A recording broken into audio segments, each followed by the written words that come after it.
तो आइए चलते हैं आपके एनसीईआरटी बुक के पेज नंबर 32 और 33 पर पूछे गए प्रश्न की ओर। तो जैसा कि आप क्वेश्चन को देख सकते हैं, तो आइए हम इनको सॉल्व करते हैं। तो चलते हैं क्वेश्चन नंबर 14 की ओर। यदि अष्टफली रिक्तिका की त्रिज्या स्मॉल आर हो तथा निविड़ संकुलन में परमाणुओं की त्रिज्या कैपिटल आर हो तो स्मॉल आर एवं कैपिटल आर में संबंध स्थापित कीजिए। तो यहाँ पर आपको अष्टफली रिक्तिका की त्रिज्या दिया हुआ स्मॉल आर और निविड़ संकुलन की जो परमाणु हैं उनकी त्रिज्या दिया हुआ है कैपिटल आर, और इन दोनों के बीच आपको रिलेशन बताना है। तो आइए देखते हैं कि कैसे हम इन्हें सॉल्व करेंगे। तो पहले आप इमेज को देख लीजिए। जैसा कि इमेज में आप देख सकते हैं, जिसमें कि बीच में रिक्तिका दिया हुआ है जिसकी त्रिज्या स्मॉल आर है और परमाणु की त्रिज्या कैपिटल आर है, और वो ए बी सी एक समकोण त्रिभुज बनाते हैं। अतः इस पर अगर हम पाइथागोरस प्रमेय लगाते हैं तो A C square equal to हो जाएगा A B square plus B C square. तो यहाँ पर आप देख सकते हैं कि ए सी में 2 कैपिटल आर है, इसलिए हो गया 2r स्क्वायर। ए बी और बी सी का वैल्यू है कैपिटल आर स्मॉल आर, तो उसको भी वैल्यू रख के स्क्वायर कर देंगे। और जब हम प्रॉपर तरीके से सभी की वैल्यू रख देते हैं तो हम देखेंगे कि कैपिटल आर और स्मॉल आर के बीच जो वैल्यू आएगी, स्मॉल आर इक्वल टू हो जाएगा 0.414 कैपिटल आर। तो यही वैल्यू आपकी आएगी।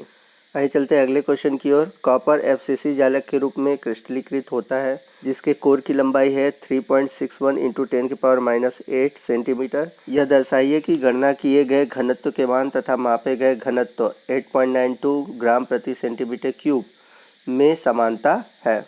तो आप इसे हल कैसे करेंगे मैं आपको बता देता हूँ। तो पहले आपको क्वेश्चन में कोर की लंबाई ए की वैल्यू दिया हुआ है, घनत्व आपसे पूछा हुआ है, तो फार्मूला हम सभी जानते हैं। तो एफसीसी जालक में पहले परमाणुओं की संख्या कितनी होती है, 4 होती है, आप सभी जानते हैं।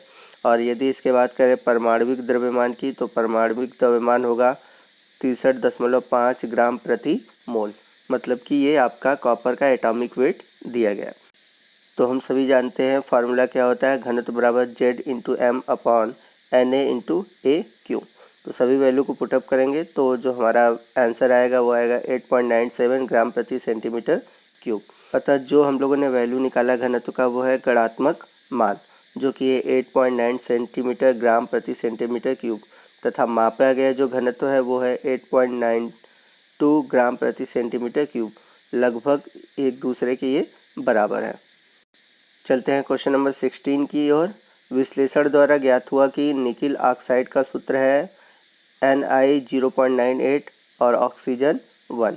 निकिल आयन का कितना अंश Ni2 पॉजिटिव चार्ज और Ni3 पॉजिटिव चार्ज के रूप में विद्यमान है। तो हम लोगों ने पढ़ा है कि स्टोइकियोमेट्रिक जो डिफेक्ट होता है उसमें जो फार्मूले होते हैं किसी भी यौगिक के, उसमें परिवर्तन आ जाता है। तो यहाँ पर जो फार्मूला आप देख रहे हैं 0.98 है निकिल, जबकि ऑक्सीजन 1 है, तो जाहिर सी बात है निकिल के वैल्यू में कमी आई है, तो ये स्टोइकियोमेट्रिक डिफेक्ट है। अब यदि हम निकिल आयन और ऑक्साइड आयन का संगठन देखें तो आएगा 98:100। तो मान लेते हैं कि निकिल में 2 आयन है, Ni2 पॉजिटिव आयन जिसकी वैल्यू x है, और दूसरा है Ni3 पॉजिटिव चार्ज जिसकी वैल्यू हम मानेंगे 98 -x आयन। तो हम सभी जानते हैं कि धन आयन और ऋण आयन का आवेश बराबर होता है।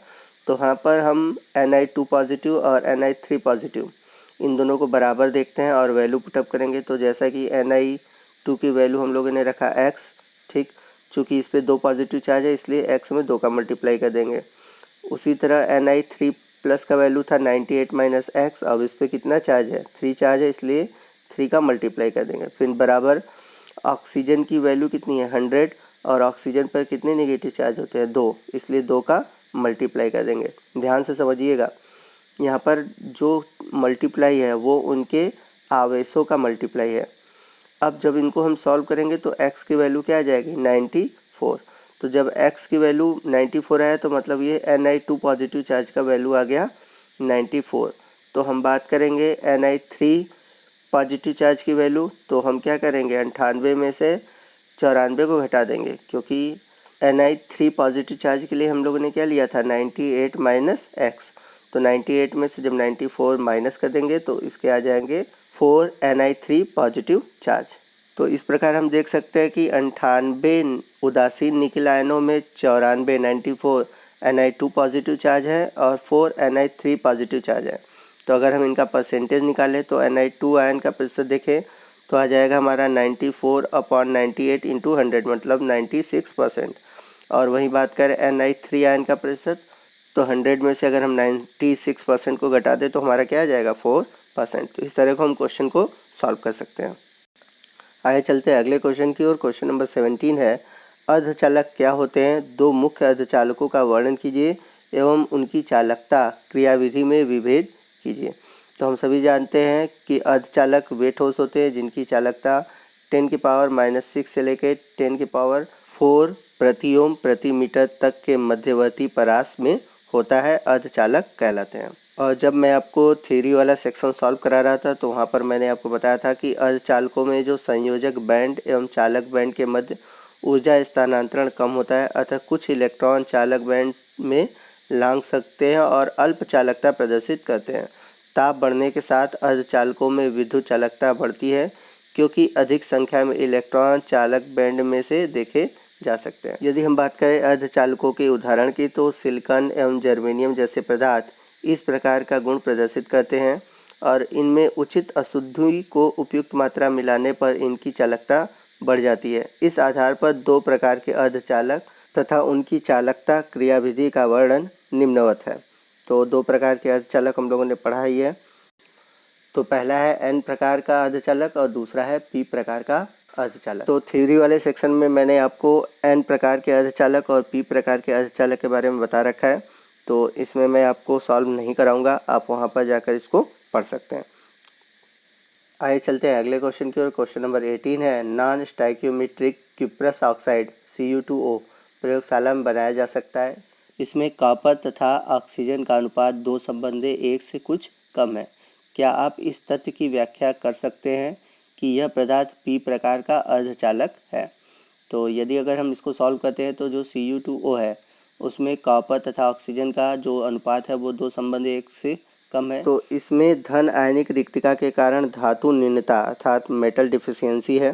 धातु न्यून यौगिक धन आयन छिद्रों के द्वारा विद्युत चालन करते हैं। तो जितने भी धन आयन विद्युत होते हैं, विद्युत का चालन करने वाले यौगिक होते हैं, उनमें धन आयन न्यूनता के कारण क्या होता है, विद्युत का चालन होता है।